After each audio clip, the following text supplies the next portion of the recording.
തൃശൂർ പൂരത്തിന് സമാപനം കുറിച്ച് പാറമക്കാവ് തിരുവമ്പാടി ഭഗവതിമാർ വടക്കുന്നാഥന്റെ ശ്രീമൂലസ്ഥാനത്ത് തിങ്ങിനിറഞ്ഞ ജനസാഗരത്തെ സാക്ഷിയാക്കി ഉപചാരം ചൊല്ലിപ്പിരിഞ്ഞു.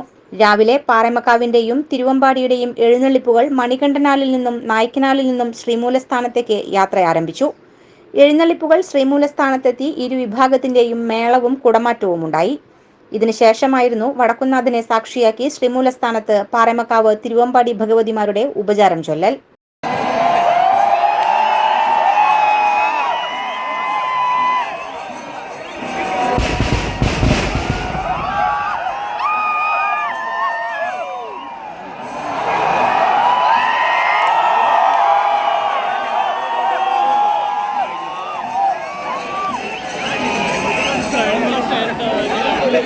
തിങ്ങിനിറഞ്ഞ ജനസാഗരത്തെ സാക്ഷിയാക്കി ഉപചാരം ചൊല്ലിയ ശേഷം ആയിരുന്നു പകൽ വെടിക്കെട്ട്. ഇനി അടുത്ത പൂരത്തിനായുള്ള കാത്തിരിപ്പിലാണ് ഉത്സവപ്രേമികൾ. 2025 മെയ് 6-നാണ് അടുത്ത തൃശൂർ പൂരം. News fact, Thrissur.